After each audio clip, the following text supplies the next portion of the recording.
नमस्कार साथियों, स्वागत है आप सभी का सौदा घर के आज के इस नए वीडियो में। साथियों, जब भी आप लोग प्रॉपर्टी खरीदने निकलते हैं तो सबसे ज़्यादा मुश्किलें आपको झेलनी पड़ती हैं जब आप कॉमर्शियल प्रॉपर्टी में इन्वेस्ट करने के बारे में सोच रहे हैं। खासकर कॉमर्शियल का जैसे ही नाम आता है, कहाँ पे लें, क्या लें, किस सेगमेंट में लें, कॉमर्शियल के ऑफिस लें, रिटेल शॉप लें, और उसका लोकेशन क्या होना चाहिए, कितना आरओआई आएगा, राइट प्राइस क्या होगा, ऐसी तमाम चीज़ें आपके मन में उठनी चालू हो जाती हैं। तो आज जो हम लोग चर्चा रखने वाले हैं इसी विषय पे रखेंगे कि आखिर किन किन बातों का ध्यान रखना चाहिए। और अच्छी बात यह है कि आज अपने साथ हम जोड़ने जा रहे हैं संदीप चौहान जी को, जिन्होंने ये पूरी जर्नी को क्रॉस किया है। उन्होंने काफ़ी एक्सपीरियंस लिया, काफ़ी कुछ उन्होंने खुद के लेवल पे भी रिसर्च किया, कुछ हमारी मदद ली। तो आखिर ये पूरी जर्नी कैसी रही संदीप जी की, वो इस वीडियो में जानने की कोशिश करेंगे, जिससे आपको घर बैठे वो जानकारियाँ मिल सकें। शायद यदि आप में से काफ़ी लोग जो है कॉमर्शियल में एंटर करना चाह रहे हैं तो आपको पहले से ही एक हैंडी बुक तैयार हो, यानी कि जो भी पहले चीज़ों को ध्यान रखना है वो आपके सामने तैयार हो। तो आइए सबसे पहले आपको मिलवाते हैं संदीप चौहान जी से। नमस्कार सर। नमस्कार। तो पहले तो आप एक बार बता दें कि आपके मन में ऐसा कब आया कि आपको कॉमर्शियल इन्वेस्टमेंट करना चाहिए या रियल एस्टेट में कभी इन्वेस्टमेंट करने के बारे में सोचना चाहिए? एक्चुअली मेरे पास ऑलरेडी एक 2 BHK फ्लैट था ऑलरेडी इन्वेस्टमेंट। उस समय मैंने उतना दिमाग लगाया नहीं था कि कहाँ कमर्शियल लेना है कि नहीं लेना, क्योंकि 2 BHK इन्वेस्टमेंट फ्लैट में बहुत आसान होता है। सीधा जाना है, कोई ऑफर आया है, लेना है, बुक करना है, क्योंकि हमें रेंटल इनकम चाहिए थी। लेकिन फिर मुझे जब मैंने रेंट पे चढ़ाया तो मुझे देखा कि रेंट तो आ नहीं रहा है, क्योंकि जितना मैंने इन्वेस्टमेंट किया उस हिसाब से रेंट नहीं आ रहा है मुझे। फिर मेरे को कहीं से न्यूज़पेपर के थ्रू या किसी फ्रेंड के थ्रू पता लगा कि कमर्शियल में इन्वेस्ट करो, वहाँ पे आरओआई ज़्यादा आ रहा है। तो फिर वो एक नया स्पेस था मेरे लिए, क्योंकि एक कॉमन मैन के लिए तो बिल्कुल कमर्शियल मतलब कि गलत डिसीजन और डेड इन्वेस्टमेंट, राइट। और इतनी बड़ा भी उसमें अमाउंट भी ज्यादा चाहिए होता है फ्लैट में, बिल्कुल, बट उसमें आरओआई ज्यादा मिल रहा था। सो मैं आपके यूट्यूब चैनल के थ्रू कहीं से तो आपके एक वीडियो कन्वर्सेशन के थ्रू मैं आया यूट्यूब में, कि जिसमें आप एक डिस्कशन कर रहे थे किसी के साथ कि कमर्शियल में किस तरह से इन्वेस्ट करना चाहिए, कितना पैसा आपके पास हैंडी होना चाहिए, कितना लोन ले सकते हो फॉर ए गुड आरओआई। सो वो वीडियो मेरे को इतना अट्रैक्ट किया ना कि फिर मैंने स्टार्ट करना शुरू किया कि आरओआई इसमें ज्यादा है, लेट्स एक्सप्लोर दिस स्पेस। सो मैंने फिर थोड़ा अपनी नॉलेज से भी, कि मेरे पास इतना टाइम नहीं है, I am working as a manager in IT company, right. So इतना टाइम नहीं था मेरे पास कि मैं इतना इसको स्पेस को एक्सप्लोर करूं, राइट। और मैंने खुद ने अपने घर के आसपास इतना देखा है कि लोग कई सारी डेड इन्वेस्टमेंट पड़ी हुई है, जैसे कॉमर्शियल कॉम्प्लेक्स के अंदर ग्राउंड फ्लोर पे अंदर की साइड कोई चलती भी नहीं है रेंट पे, राइट। तो उस तरह की इन्वेस्टमेंट से मुझे डर भी लग रहा था, बचना भी था। तो मेरे पास नॉलेज भी नहीं थी। तो मैंने ऐसे ही एजेंट को पकड़ा, बोला भी दिखाओ मुझे प्रॉपर्टीज दिखाओ। उन्होंने भी दिखाई अपनी तरफ से, लेकिन मजा नहीं आ रहा था। वो जबरदस्ती बेचने के चक्कर में ये ले लो, अच्छा है, अच्छा रेंट आएगा, लेकिन कोई गारंटी नहीं है कि आएगा नहीं आएगा, क्योंकि वो खुद नहीं रेंट पे चढ़ी हुई है, राइट। तो फिर ऐसे, क्योंकि मैं आपके टच में आ चुका था तो मैंने आपको कॉन्टेक्ट किया, आपकी मैंने बहुत सारी वीडियोस देखी। आपके जब मैं टच में आया तो आपके मिस्टर योगेश जी के साथ जो मैंने कन्वर्सेशन करी, मेरे पास इतने सारे सवाल थे कमर्शियल लेके, उन्होंने पूरा तसल्ली से बैठ के एक एक सवाल का जवाब दिया। हमने वेस्ट साइड भी एक्सप्लोर किया, हमने ईस्ट पूरी भी एक्सप्लोर किया। वेस्ट में भी मुझे कुछ प्रॉपर्टी अच्छी लगी, ईस्ट में भी लगी, लेकिन मुझे ईस्ट में ज़्यादा अच्छी लगी। फिर मैंने डिसीजन ली कि अब लेट्स गो विद 3 प्रॉपर्टी। फिर मैंने वो 3 प्रॉपर्टी फाइनलाइज की। उस पर भी मैंने बैठ के काफ़ी सारे क्वेश्चन पूछे मिस्टर योगेश जी को। उन्होंने बहुत तसल्ली से बैठ के आराम से मुझे सारा समझाया कि कौन सा बेस्ट रहेगा आपके लिए। और सबसे अच्छी बात मुझे लगी फिर कि जब मैंने बुक किया प्रॉपर्टी, तो जो प्राइस, जो आप लोगों ने मुझे प्राइस दिलवाया ना, मैं बिलीव नहीं कर सकता हूँ कि हम लोग इतने खुश हुए कि हम सोच नहीं थे कि इस प्राइस में हमें प्रॉपर्टी मिल सकती है, वो भी कमर्शियल। क्योंकि आप लोगों ने जिस लेवल तक जाके वो डील करवाई, आई am really impressed with your hard work, effort and your sincerity. और जितनी नॉलेज आप लोगों ने दी मुझे कमर्शियल में किस तरह से जाना चाहिए, वो मेरे पास नहीं थी। अगर मैं आपके पास नहीं आता ना, शायद मैं कहीं गलत इन्वेस्टमेंट कर चुका होता आज की डेट में। बट आपकी जो टीम है इतनी प्रोफेशनल है, इतनी नॉलेजेबल, इतनी इंटेलेक्चुअल है कि वहां से जो नॉलेज शेयरिंग जो हुई ना, तो मुझे समझ में आया कि क्या मेरे लिए सही है। तो अच्छा गाइड किया आप लोगों ने, and I am very happy. Thank you. और साथियों, जैसा संदीप सर कह भी रहे हैं, कई बार क्या होता है कि जब आप लोगों के सामने हम लोग कंटेंट ले आते हैं तो उसमें ऐसा नहीं है कि किसी अकेले की मेहनत है, उसमें पूरी टीम लगती है कि आखिर किस लोकेशन में क्या चल रहा है, क्या मार्केट का ट्रेंड है, बिल्डर किस तरीके से चीज़ों को पोर्ट्रे कर रहा है, कहाँ पे जो है इन्वेंट्री ज़्यादा है, सप्लाई जिसे आप कह लीजिए सप्लाई ज़्यादा है, डिमांड कम है, बहुत सी ऐसी चीज़ें हैं जो कि हम लोग एक मार्केटिंग टर्म्स के हिसाब से समझने की कोशिश नहीं करते। हम कोशिश ये करते हैं कि उसको ग्राउंड पे जाके उसकी क्या रियलिटी है उसको समझने की कोशिश करें। दूसरा सर, संदीप सर देखें, एक तो जो हमारी तरफ से मदद मिली वो अच्छा, हमें भी सुन के अच्छा लगता है, कहीं ना कहीं प्रमोशन भी होता है जब लोग सुनते हैं। पर मैं ये जानना चाहता हूँ, being an buyer first time in commercial investment, तो आपको क्या लगता है कि जो जब आपने कोई वीडियो नहीं देखा रहा होगा या कोई हेल्प किसी से भी नहीं लिया होगा पूरी इंडस्ट्री में, किसी चाहे आप ब्रोकर कहिए एजेंट कहिए, तो आपके दिमाग में चल क्या रहा था, क्या चाहते थे आप उस पैसे से और किस तरीके से फिर आप आगे बढ़े जिससे लोग कनेक्ट कर पाए? हाँ, तो मेरे दिमाग में एक ही चीज थी, क्योंकि हमारी जो जॉब है वो प्राइवेट जॉब है, राइट। हमें आगे का सोच के अभी से प्लान करना पड़ेगा कि हमारी पेंशन तो आएगी नहीं, तो we have to invest in a property कि उससे हमें एटलीस्ट इनकम आना शुरू हो आगे के टाइम के लिए, राइट। बिल्कुल। तो हमें एक ऐसी प्रॉपर्टी इन्वेस्ट करना है जहाँ पे आरओआई ज्यादा मिले, राइट। ये आरओआई टर्म से मैं बहुत फैमिलियर हुआ, आप खासतौर पे आपकी जब वीडियो देखी मैंने आरओआई की, जब समझ में आया कि आरओआई होता क्या है। क्योंकि हमने जब फ्लैट लिया था तो मैंने आरओआई सोचा भी था कि इसमें कितना आरओआई आता है, कितना आता है, बस ले लिया, पैसे थे, फ्लैट ले लिया। It's an easy investment flat लेना, ज्यादातर इसी कैटेगरी में पैसा है, ले लीजिए, बस इतना दिमाग लगाया कि आरओआई की नाम की कोई चीज होती है। सो अभी क्योंकि हमें जब आरओआई का पता लगा कि कमर्शियल में ज्यादा आरओआई मिलता है लेकिन अच्छी प्रॉपर्टी में, ऐसा नहीं कि सभी में मिलता है बट अच्छी, वेरी गुड, तो हमें लगा कि लेट्स स्विच टू दैट, क्योंकि उतना पैसा लगा के फ्लैट में उतना आरओआई नहीं मिल रहा है जितना हमें कमर्शियल में मिलेगा। सो मैंने वहां सोचा कि लेट्स वहां पे अब थोड़ा सा एक स्विच करते हैं, let's sell out the flat and let's invest in commercial property, क्योंकि कमर्शियल का growth, India is growing towards सारे एंटरप्रेन्योर्स ज्यादा आ रहे हैं इंडिया में, मोदी जी भी मेक इन इंडिया बहुत प्रमोट कर रहे हैं। So people need the space, business space, right, और डिमांड भी ज्यादा है इस स्पेस में, राइट। सो मैंने सोचा कि लेट्स एक्सप्लोर दिस स्पेस। मुझे लगता है कि India is a growing story और यहाँ पे कमर्शियल का जो डिमांड रहेगी फ्यूचर में बहुत ज्यादा रहने वाली है। So it's a very good investment जो हमें एक आम इंसान को सोचना चाहिए, right. कि अगर आपके पास एक्स्ट्रा पैसा है तो आप उसको सेफ जगह लगाओ जिसमें ज्यादा रिटर्न है। ऐसा नहीं कि पैसा है लगा दिया, रिटर्न मतलब कुछ नहीं है, बिल्कुल एफडी कर दो इससे बढ़िया, तो वही बेटर ऑप्शन है आपके पास। तो ये सोच के मैंने कमर्शियल की तरफ शिफ्ट हुआ कि थोड़ा ज्यादा आरओआई आएगा। तो जब आपने जैसे एक तो आपके दिमाग में आया कि चलो काफी जहाँ आपने पढ़ा, वीडियोस देखा कि आप कॉमर्शियल की तरफ बढ़े, सो सबसे मेजर हर्डल क्या आ रहा था लोगों के मन में, या जो आपको लगा नहीं ये लोग मेरे दोस्त ऐसा कह रहे हैं, फैमिली मेंबर ऐसा कह रहे हैं, मेरे दिमाग में तो ये चीजें आ रही, वो क्या ऐसा मेजर हर्डल क्या रहा होगा? Major hurdle the amount of money that is involved in this commercial, right. इसमें क्या होता है, इनिशियल इन्वेस्टमेंट बड़ा चाहिए होता है, वो मेरे पास उस समय नहीं था। तो क्योंकि मुझे फ्लैट बेच के मुझे मिला तो वो हर्डल थोड़ा चला डाउन पेमेंट, क्योंकि आपकी वीडियो में मैंने देखा था कि आपने जैसे समझाया था लोगों को, कस्टमर्स को, आपके व्यूअर्स को, कि इसमें डाउन पेमेंट ज्यादा चाहिए होता है, राइट। 80% कम से 70% तो आपका खुद का होना चाहिए, right. 30% you can take a loan. इसमें ऐसा नहीं हो सकता कि आप 20% खुद का डाउन पेमेंट दे रहे हो, 80% आप लोन ले रहे हो, दैट इज नॉट जैसा रेजिडेंशियल में रहता है, उसमें फिर आरओआई का इफेक्ट पड़ जाता है, वो नहीं मिलता, राइट। बिल्कुल। वो मेरे को मेजर हर्डल था कि मैं 70% कैसे जुगाड़ करूं अपना, कहां से लेके आऊं, मतलब इतना कैसे। तो लकीली मेरा फ्लैट था तो मैं उसको बेच के मेरा 70% का इन्वेस्टमेंट मेरा रेडी हो गया, वहीं से रेडी हो गया, वहीं से, क्योंकि मेरे रिलेटिव्स फ्रेंड जो है सब बोल रहे थे कि it's a very risky game, मत पढ़ो इसमें, फ्लैट में ले लो, इससे बड़े दूसरी जगह फ्लैट ले लो, एक और ले लो, दोनों का मिला के रेट अच्छा हो जाएगा, आरओआई तुम्हारा बराबर हो जाएगा। बट ऐसा नहीं होता है, आरओआई की कैलकुलेशन थोड़ी अलग होती है, right. ऐसा नहीं कि 2 फ्लैट की इनकम में जोड़ दिया तो आरओआई बराबर हो जाएगा, ऐसा नहीं होता है। ट्रू।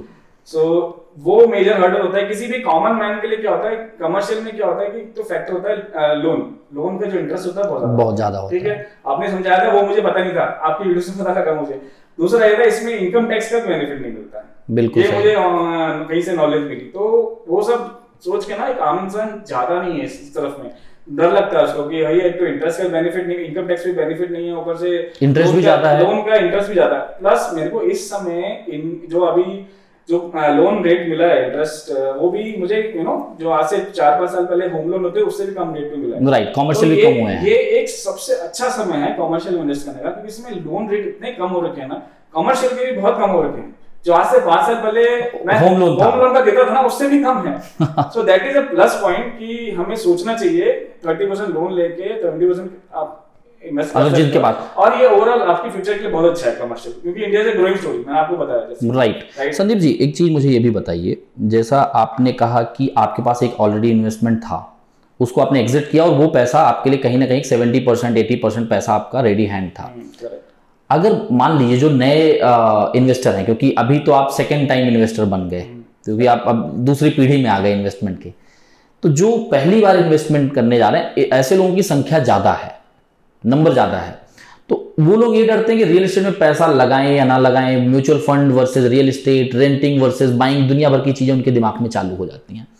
इससे मैं ये भी रिलेट करने की कोशिश कर रहा हूँ कि यदि आपके पास शायद वो प्रॉपर्टी नहीं होती जो कुछ समय पहले आपने किया, भले आपने कम रिसर्च किया हो, जैसा भी किया हो, पर मुझे लगता है कि वो प्रॉपर्टी ने ही कहीं ना कहीं आपको मदद की कि आप इतना बड़ा सोच पाएं और इतना बड़ा जो आपके पास डाउन पेमेंट है वो रेडी हो सके। तो कहीं ना कहीं ये भी एक मैसेज जाता है कि अगर आपको कुछ बड़े स्टेप लेने हैं तो उसके पहले कोई ना कोई छोटा स्टेप आपके पास होना चाहिए, छोटा इन्वेस्टमेंट होना चाहिए। क्या ये सही है जो आपने फेस किया? हाँ, ये आप सही बोल रहे हो, क्योंकि कमर्शियल में जैसे कि आपने बताया कि क्योंकि मैंने जो देखा है इस एरिया में, मार्केट पुणे के अंदर, कमर्शियल के जो प्राइस होते हैं, जो फ्लैट के प्राइस होते हैं, डबल से भी ज्यादा होते हैं। राइट। तो ये एक ऐसा एरिया जहाँ पे आपके पास इन हैंड मनी बहुत ज्यादा जरूरी है, इसमें आप लोन ज्यादा नहीं ले सकते हो। लोन ज्यादा ले लोगे तो ROI आपका बिगड़ जाएगा, आपका ROI नहीं आएगा, आप रेट भी नहीं तोड़ पाओगे। आप रेट भी, वो बात भी सही बोल रहे हैं, उतना आपको रेंट भी नहीं मिलेगा उस क्योंकि आपका लोन अमाउंट ज्यादा जा रहा होगा, जितना आपका रेंट आ रहा होगा ज्यादा आपका लोन का EMI जा रही होगी, राइट, बराबर, तो वो वर्थ नहीं है। तो मुझे लगा यस, ये अगर मेरे पास प्रॉपर्टी नहीं होती तो शायद मैं ये डिसीजन नहीं ले पाता ये कमर्शियल में शिफ्ट होने का। लकीली मैंने कहीं एक जमाने में अपने फ्लैट में इन्वेस्ट किया था, क्योंकि उससे मैं ज्यादा दिमाग लगाया नहीं था। फ्लैट तो it's a very no brainer game कि आप ज्यादा सोचते नहीं हो। फ्लैट और कमर्शियल में एक बहुत ज्यादा फर्क है, पता है, उसके माइंडसेट अलग है पूरा। उस समय मेरा माइंडसेट था ही नहीं, बस सोचा पैसा आया, लोन लिया, ले लिया प्रॉपर्टी, 2 BHK फ्लैट ले लिया। बट जब कमर्शियल में लेने की बात आती है ना, तो उसका माइंडसेट ही टोटल चेंज होता है। जो मैंने आपके थ्रू समझा और भी अपनी चीजें को समझा कि पूरा गेम ही अलग है। इसमें बहुत सारे फैक्टर्स इन्वॉल्व होते हैं कि जैसे उस एरिया में कितनी पॉपुलेशन डेंसिटी है, सामने रोड आ भी रही है कि नहीं आ रही है, अगर अंडर कंस्ट्रक्शन है कि रेडी है रोड, और उस एरिया में ग्राउंड फ्लोर पे लेना है कि फर्स्ट फ्लोर पे लेना है, बिल्डर कैसा है, ठीक है, आपको रेंट पे चलाने में कितना इजी रहेगा। वो बहुत सारे फैक्टर होते हैं जो मैं, इतने सारे दिमाग में सवाल थे कि समझ ही नहीं पा रहा था कि कौन सी प्रॉपर्टी में लूं। मतलब जो प्रॉपर्टी अगर देखने जाओ तो या तो वो ऑलरेडी सोल्ड आउट है, अच्छी वाली प्रॉपर्टी, ठीक है, तो बाकी जो जिसमें लोगों का इंटरेस्ट भी नहीं है, जिसमें लगता है कि नहीं ROI नहीं आएगा, तो वो सेल पे अवेलेबल भी है, सेल पे भी लोग बेचने तैयार बैठे हैं। लेकिन क्योंकि मेरे पास ना टाइम नहीं है, ठीक है, हम लोग तो जॉब वाले और वर्क फ्रॉम होम में तो आप लोग काम भी और बढ़ गया है। हाँ, तो अभी इसके लिए रिसर्च करने के लिए you have to spend extra time, हमारे अपनी फैमिली भी, हमको भी टाइम देना है। सो आई थिंक लोगों को क्या करना चाहिए, चाहे शेयर मार्केट में लगाओ, चाहे रियल एस्टेट में लगाओ, लेकिन please take help from professional peoples. Okay, they are the one who are working 24/7 on ground। आप लोग 24/7 इसी फील्ड में काम कर रहे हो, आपको हमसे ज्यादा नॉलेज है, राइट। सो आई थिंक किसी भी कॉमन इंसान को अपनी हार्ड एंड मनी लगाने से पहले please take help from professionals like you, Saudagar. I'll recommend everyone to please go and watch their videos. Even after buying the property, मैं आज भी इनकी वीडियोस देख रहा हूँ, you know, इतना अच्छा लगता है मुझे, नॉलेज इतनी मिलती है, और मैंने सोच रखा है कि आगे भी फ्यूचर में जो इन्वेस्टमेंट करूंगा मैं आपके थ्रू ही करने वाला हूं। Thank you so much. जो बॉन्डिंग आपसे मुझे मिली है, जो नॉलेज शेयरिंग मिली है, जो प्रोफेशनलिज्म मुझे मिला है ना, और जो डील कराने में आपने जितने एफर्ट डाले ना, वो शायद मैं किसी और में एक्सपेक्ट नहीं कर सकता था कि कोई और इतना करेगा। और इवन आफ्टर डील करने के बाद भी जो हमारे रिलेशन बने हैं, दैट इज वेरी गुड। वो बहुत इंपॉर्टेंट, वो बहुत मायने रखता है। Thank you so much. ये एक बहुत बड़ा फैक्टर है जो एक आम इंसान को सोचना चाहिए। हाँ, पैसा तो है ही, पैसा तो सब हर एक कोई भी प्रॉपर्टी लोगे, पैसा तो चाहिए, डाउन पेमेंट तो चाहिए, राइट, बट हेल्प, गाइडेंस, क्योंकि आप एक बार गलत प्रॉपर्टी में फंस गए ना, तो it will be dead property for you, क्योंकि सारा आपका हार्ड एंड मनी है। We are not a businessman कि हमारे पास 5-6 प्रॉपर्टी है, एक डेट भी चलेगी तो कोई बात नहीं, 4 से हमारे को अर्निंग आ रही है, राइट, ऐसा नहीं है। We are very middle class people, और हमारे पास लिमिटेड पैसा है। We have to be 100% sure कि हमने जो इन्वेस्टमेंट किया है, it has to be like कि उससे राइट डायरेक्शन में जा रही है, राइट डायरेक्शन में जा रही है, यस करेक्ट। तो उसके लिए हमें हेल्प चाहिए, आप जैसे लोगों से हेल्प चाहिए। Thank you. और साथियों, जो संदीप जी एक बात कह रहे हैं कि इन्होंने एक प्रॉपर्टी बेची, फिर दूसरे प्रॉपर्टी की तरफ ये बढ़े, देखिए इसमें 2 चीज़ें हैं, एक तो पैसा, दूसरा साइकोलॉजिकल ये प्रिपेयर थे। क्योंकि अगर आप पहली बार कॉमर्शियल में इन्वेस्टमेंट करने जाएंगे तो शायद कहीं ना कहीं आपके मन में एक फोबिया रहेगा, एक डर रहेगा कि आखिर इतना बड़ा स्टेप कैसे लें। वो भी जो आपने पैसा, अपनी गाढ़ी कमाई का पैसा, मेहनत का पैसा कैसे एक साथ एक जगह पे आप लगा दें। उसके लिए कहीं ना कहीं हम आप सभी को एक रिकमेंड करेंगे जो संदीप जी का एक्सपीरियंस भी है, क्योंकि एक्सपीरियंस कभी गलत नहीं हो सकता। जो बौद्धिक क्षेत्र की बातें वो गलत हो सकती हैं, पर एक्सपीरियंस कभी भी गलत नहीं हो सकता। आपको एक छोटे स्टेप से आगे बढ़ना चाहिए। अगर आपकी एज है 27 साल 28 साल और आप इन्वेस्टमेंट सोच रहे हैं, तो कोई भी इन्वेस्टमेंट जो लोकेशन ठीक ठाक हो, प्रॉपर्टी अच्छा हो, बिल्डर की लेगेसी अच्छी हो, जैसा कि हम लोग हर वीडियो में बात करते हैं, आपको एक स्टेप पहला लेना चाहिए, जिससे आने वाले समय पे जिस तरह से संदीप जी फिर बड़ी चीज़ों को सोच पा रहे हैं। अभी तो आपकी एज भी ज़्यादा नहीं है और ऐसी भी उम्मीद रख सकते हैं कि आने वाले 1-2 साल में कुछ और बड़ा सोचेंगे। यानी कि आपके साथ जब एक पैसिव इनकम और ज़्यादा इन्वॉल्व होता जाएगा, तो आप जो एक हर किसी का ख्वाब होता है कि अर्ली रिटायरमेंट, आदमी हर कोई चाहता है कि हम अर्ली रिटायरमेंट लें, तो कहीं ना कहीं आपके भी बैक ऑफ द माइंड ये बात होगी। हाँ, मैं अर्ली रिटायरमेंट में बहुत विश्वास रखता हूँ कि एक हम लोग क्या करते हैं कि यंग एज में हम लोग जितना एफर्ट डाल सकते हो डाल लो, जितना मेहनत करना कर लो, ठीक है। क्योंकि अगर हम अभी नहीं करेंगे ना, तो जैसे जैसे हम बूढ़े होते जाएंगे उतना हमें काम में इतना मन नहीं लगेगा, राइट। उस समय हमारी अर्निंग कैपेसिटी भी कम हो जाएगी। सो इसलिए हर कोई चाहता है कि जल्दी रिटायर हो जाए और ऐसी इनकी पैसिव इनकम बन जाए कि इनको कुछ काम ना करना पड़े, या फिर कुछ और एक जो काम हम जो कर रहे हैं उसको छोड़ के अपने मनपसंद का काम करें, अपना मनपसंद जहां आपका दिल लगता हो, जहां आपका दिल लगता हो, राइट। ऑब्वियसली हम लोग जॉब करते हैं अपनी फैमिली को चलाने के लिए, घर चलाने, बच्चे बड़े, पर जरूरी नहीं उसको आप उतना पसंद भी करते हैं। जरूरी नहीं है कि हर कोई उसको काम को इतना पसंद भी करता हो, राइट। एटलीस्ट अपने अर्ली एज में आपने पैसिव इनकम बना ली, चाहे भले ही आप स्टॉक मार्केट थ्रू करें या रियल एस्टेट के थ्रू करें, तो वो आपको कहीं ना कहीं कॉन्फिडेंस देता है कि आप इस जॉब से स्विच करके अपने पसंद का काम करो या कुछ और करो जो आपको अच्छा लगे, या ट्रैवलिंग या बहुत लोगों को एक्सप्लोर करना है, कुछ करना है। मेरे पास आज अपने पास टाइम नहीं है मेरे को अपनी खुद की पसंद का काम करने के लिए, but I am planning for that कि फ्यूचर में मैं ऐसा करना चाहता हूँ। तो ये कहीं ना कहीं स्टेपिंग स्टोन साबित होंगे आपके। जैसे मेरा खुद का प्लान है, खुद का बिजनेस, खुद का शॉप कुछ चलाने का खुद का जी, तो वो उस डायरेक्शन में अभी आज से ही सोच रहा हूँ मैं, और इसलिए अभी जितना हो सके इन्वेस्टमेंट करके पैसिव इनकम बनाने की कोशिश कर रहा हूँ। और ये पैसिव इनकम मुझे लगता है हर एक कॉमन मैन को आज से ही सोच के प्लानिंग करनी पड़ेगी। Please work on your passive income, because active income क्या होती है, जब तक आप काम करोगे, जब तक आपका शरीर चल रहा है, तब तक आपको पैसा देगी। उसके बाद it will very difficult for you to survive if you don't have that passive income, right. So मुझे एक चीज और भी बताएं संदीप जी, बड़ा इंस्पायरिंग है ये चीज भी, क्योंकि आप ना वो अंदर से आवाज निकल रही है जब आप बोलते हैं कि प्लीज इस चीज को करिए। मैं एक चीज ये भी जानना चाहूंगा, जो आपने पहली प्रॉपर्टी खरीदी उस समय आपकी एज क्या थी, and if you don't mind उस समय आपकी इनकम क्या रही होगी मंथली? अच्छा, तो मैं उस समय सीनियर सॉफ्टवेयर डेवलपर की तरह काम कर रहा था आईटी कंपनी के लिए। सो उस समय luckily I got an opportunity, क्योंकि आईटी फील्ड में we get opportunity to move abroad, right. Okay, so I went to Singapore, there I went to UK, I went to Singapore. तो वहां से थोड़ा बहुत मुझे सेविंग मिला, तो 20+ लाख की मेरी थोड़ी सेविंग हुई। फिर मैंने उस 20+ लाख की सेविंग को मैंने फ्लैट में डाल दिया। कब की बात है ये? बात है जब मैं आई वाज 28 ईयर ओल्ड।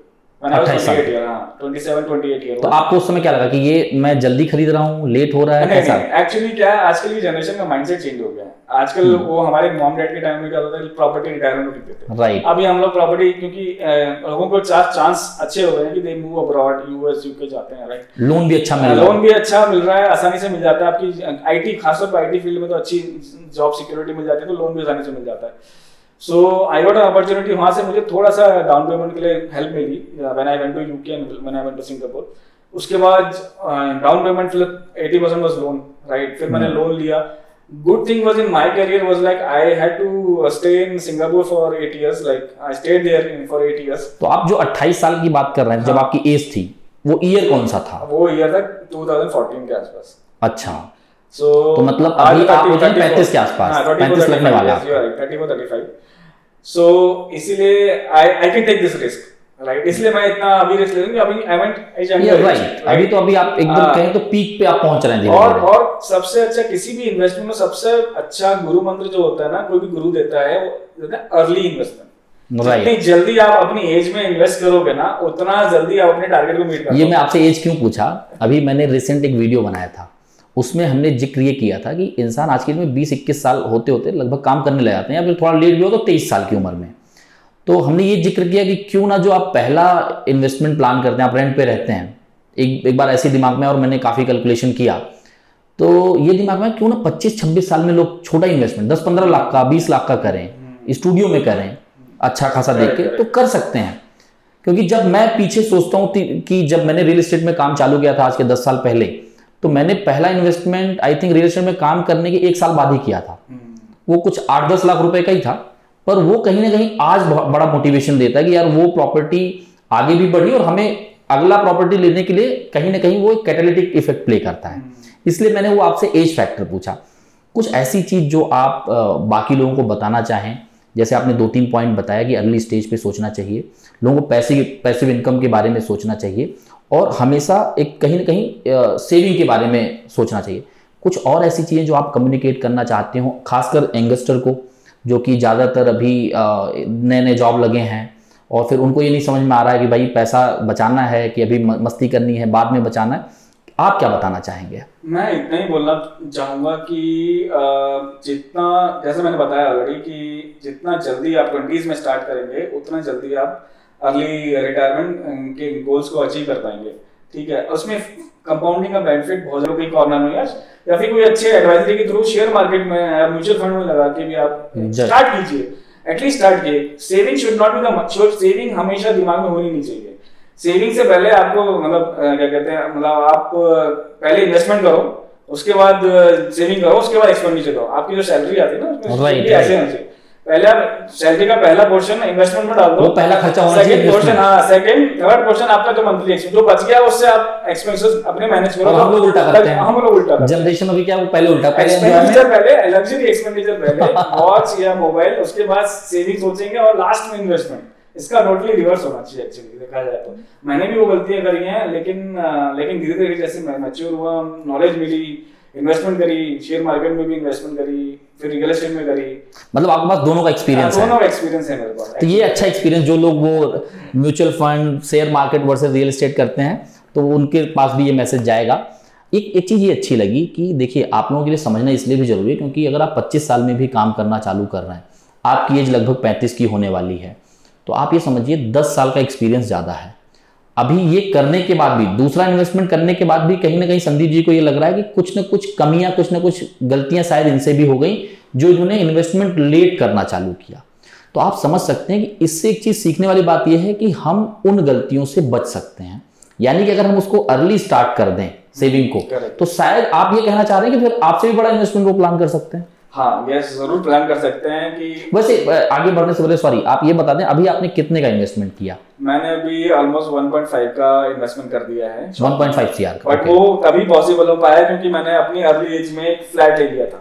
अगर मैंने उस समय वो पैसा उड़ा दिया होता कहीं एंजॉयमेंट में, वर्ल्ड टूर में, तो शायद मैं ये भी नहीं कर ये सोच भी नहीं पाता, इतना वापस नहीं बनता, ये नहीं कर पाता मैं फिर। अच्छा, इसमें ये भी है कि आपने 70-80% डाउन पेमेंट किया है। 70% मेरा खुद का कंट्रीब्यूशन है, 30% मेरा लोन है। और ये शॉप में है इन्वेस्टमेंट? और ये शॉप में, और ये भी मैंने तभी किया क्योंकि मैंने आपकी वीडियो के थ्रू नॉलेज गेन किया। आपकी जो मैंने वीडियो देखी थी उसमें बताया था आपने कि 70% एटलीस्ट आपका होना चाहिए। हाँ, नहीं तो जैसा आपने कहा कि रेट ऑफ इंटरेस्ट आपने अभी देखा ही, क्योंकि जब आप इस प्रोसेस में जाते हैं तो लोन का रेट पता चलता है। ये चीज अगर मुझे नॉलेज नहीं होती तो शायद मैं कहीं गलत कॉम्बिनेशन बिठा पाता, गलत कॉम्बिनेशन कर देता, जैसे 50 लोन ले लिया 50, तो वहां शायद मैं नहीं।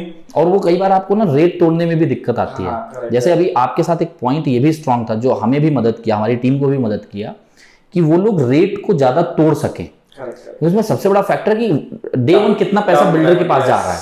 तो जो ये फायदा है सिर्फ रेट ऑफ इंटरेस्ट का भी नहीं है, ये जो शुरू में आपका इन्वेस्टमेंट का कॉर्पस है, यानी कि जो आप पैसा देखिए, अगर वही शॉप आप 1.40 की जगह 1.50 की जगह आप 1.70 में खरीदते तो उसकी क्या वैल्यू रहती? 25 लाख रुपए एक्स्ट्रा आपने दे दिया बिना बात के, पर वो डाउन पेमेंट होने से उधर का भी 20 लाख बच गया, इधर का इंटरेस्ट भी बच गया। सो ये बहुत बड़ा फैक्टर है कि अगर आपके पास ब्लैक मनी नहीं है तो I don't want to use this term, but ये बहुत रियल एस्टेट में बहुत फेमस है, राइट? अगर नहीं है तो आपके पास डाउन पेमेंट अगर अच्छा है तो आप उस प्राइस को तोड़ सकते हो बिल्डर के साथ। बिल्कुल सही, वो बहुत हेल्प करता है, बहुत।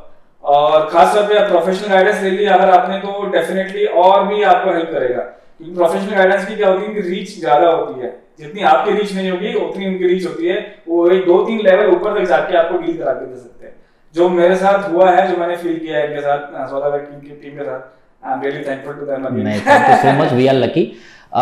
संदीप सर, एक चीज़ और जानना चाहेंगे जो हमेशा जब हम व्यूअर इंटरेक्शन या फिर कस्टमर इंटरेक्शन कह लीजिए, कि आखिर ऐसी क्या सलाह है जो आप हमें देना चाहेंगे कि उसे जो शायद आपको भी सर्विस में लग रहा हो कि नहीं ये चीज़ शायद मिसिंग हो, कोई भी चीज़, या ओवरऑल आप हमें सजेस्ट करना चाहें कि ये चीज़ें भी अगर हम लोग इनकॉर्पोरेट करें, इन सब चीज़ों पे भी ध्यान दें, तो शायद व्यूअर को, बाकी कस्टमर्स को भी ज़्यादा फायदा हो सकेगा।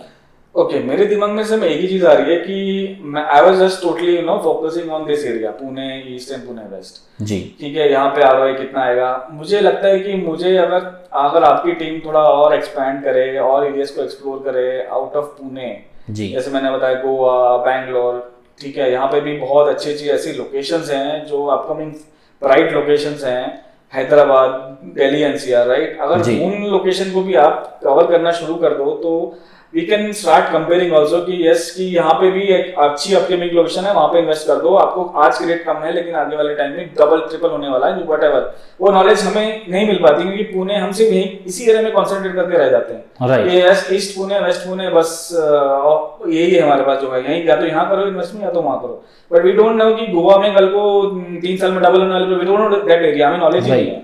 हम आम इंसान तो सारी एरिया को कवर नहीं कर सकता है, but being your professional, your team is expanding. But मुझे लगता है थोड़ा सा आपको यहाँ पे थोड़ा सा मतलब आप ये कह रहे हैं कि बाकी सब कुछ ठीक है, बस हमें एक्सपेंशन कीजिए, थोड़ा और एरियाज को एक्सप्लोर कीजिए आउट ऑफ पुणे, ताकि अच्छी से अच्छी डील अच्छी से अच्छी टाइम पे मिल जाए कस्टमर को। राइट। आज समय हो सकता है गोवा में एक ऐसी लोकेशन है जो आपने एक्सप्लोर नहीं करी है, जो मैंने एक्सप्लोर नहीं करी है, वहाँ पे आज आने वाले टाइम में बहुत अच्छा, यहाँ से भी अच्छा होने वाला है। ये बड़ा अच्छा सजेशन है कि अगर हम बाकी लोकेशंस के बारे में भी आप लोगों के सामने लाएंगे, आपके सामने लाएंगे, तो कहीं ना कहीं इसका एक फायदा ये होगा कि आप कंपेयर कर पाएंगे। मुझे लगता है आप यही कहना चाह रहे हैं, ऑप्शंस कम है अभी लोकेशन वाइज। बिल्कुल। एक एरिया है हैदराबाद, जो मैं फ्लैट ले रहा था से 6 साल पहले 2 BHK, तो मैं I was just exploring through TV property plus channel कि हैदराबाद में भी आज बहुत कम रेट है, 3000 रुपीज पर स्क्वायर फीट का अच्छी क्वालिटी से एरिया है। आज पता किया, मेरा फ्रेंड रहता है माइक्रोसॉफ्ट में काम करता है, उसी एरिया का रेट 8000 7000 पर स्क्वायर फीट चल रहा है 6 साल में। मुझे लगता है कि आज मैंने वहाँ पे 2 BHK ले लिया होता तो मेरा तो आज डबल से भी ज्यादा हो चुका था, जो मुझे यहाँ नहीं मिला। मैंने 2 BHK यहीं लिया था लेकिन मुझे डबल एप्रिसिएशन नहीं मिला फ्लैट में। लेकिन अगर मैंने वो हैदराबाद में उसी टाइम पे इन्वेस्ट किया होता, वो फ्लैट उतनी प्राइस में 2 फ्लैट ले लिए होते वहाँ पे, तो मुझे डबल इन्वेस्टमेंट डबल हो जाता मेरा पैसा।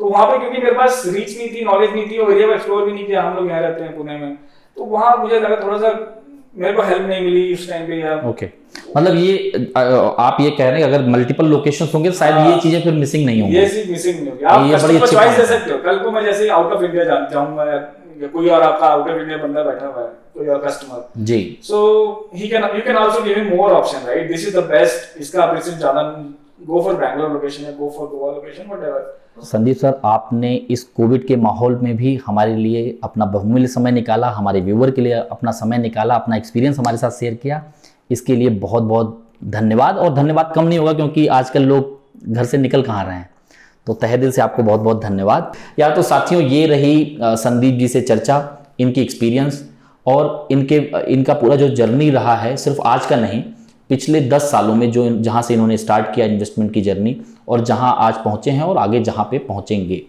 तो कहीं ना कहीं ये आपको मोटिवेशन देगा। आप भी सोच पाएंगे कि आखिर पहला इन्वेस्टमेंट कब करें, सेविंग की तरफ आप ज़्यादा ध्यान देंगे और शायद कहीं ना कहीं आप सोचेंगे चलो एक गुल्लक ही रख लेते हैं, जो 1-2 रुपए पड़े इसको भी सेव कर लेते हैं। कहने की बात है, पर आप सेविंग जरूर स्टार्ट करिए। और जैसा संदीप जी ने बताया, क्योंकि ये एक तरीके से एक्सपीरियंस्ड हैं, इन्होंने उस जर्नी को कहीं ना कहीं जिया है। तो साथियों, आशा करते हैं ऐसे वीडियोस आपको कहीं ना कहीं किसी न किसी वे में फ़ायदे पहुंचाएंगे। लगातार सौदागर से जुड़े रहिए, नए वीडियो के साथ फिर आपसे मुलाकात होगी। तब तक के लिए धन्यवाद, नमस्कार।